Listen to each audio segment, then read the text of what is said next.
melihat bagaimana harusnya sikap dari Bank Indonesia, artinya juga di Indonesia sendiri bagaimana untuk membuat pasar keuangan kita tetap menarik dengan sikap Bank Indonesia yang akhirnya menahan suku bunga acuannya.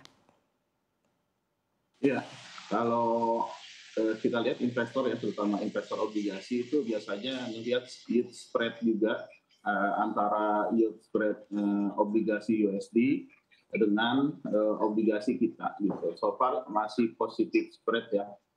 Biasanya rata-rata itu hampir 3,5% ya. Sekarang spreadnya masih di 3% gitu.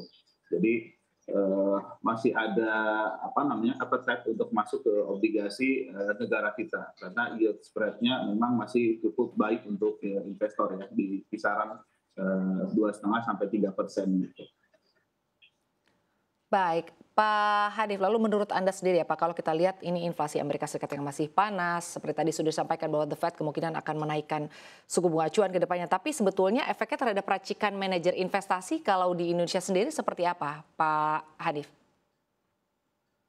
Iya, memang kalau kita lihat ya, saya lihat di reksadana ya yang di kita paling banyak subscribe itu sekarang di reksadana pendapatan tetap gitu. Jadi memang tadi ya seperti yang dibilang oleh Pak Rudianto ya, reksadana pendapatan tetap ini sekarang posisinya kan forward looking ya gitu. Kenapa? Karena di obligasi kan yieldnya lagi inverted yield curve gitu ya. Jadi kedepannya di obligasinya itu akan turun. Jadi banyak nasabah yang mungkin melihat ini saatnya yang tepat untuk masuk ke obligasi ya, baik pemerintah maupun obligasi korporasi gitu ya. Kenapa? Karena saat-saat ini sebenarnya saat-saat yang lumayan cukup ideal ya untuk masuk ke obligasi gitu. Jadi memang kalau misalnya alokasi campuran ya, itu sebaiknya ditambahkan obligasi gitu ya untuk di reksadananya.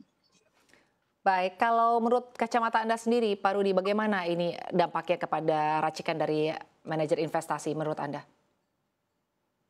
Uh, Kalau efek daripada kenaikan suku bunga di Indonesia, saya lihat memang belum begitu terdampak karena awal tahun yield kita 7, setelah BI rate naik ataupun diprediksikan akan naik, yieldnya malah turun ke 6,7, 6,6.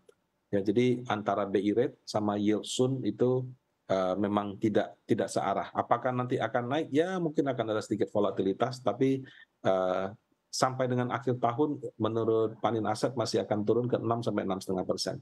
Nah, kalau dalam konteks untuk racikan investasi, kami terus terang kalau sekarang ada fresh fund, kami cenderung membeli obligasi yang periodenya panjang, yang durasinya lebih panjang. Karena kalau nanti terjadi pembalikan arah obligasi atau pada saat kondisi inflasinya sudah settle, suku bunga sudah mulai dibicarakan akan turun, kemungkinan kenaikannya bisa lebih tinggi daripada yang jangka pendek.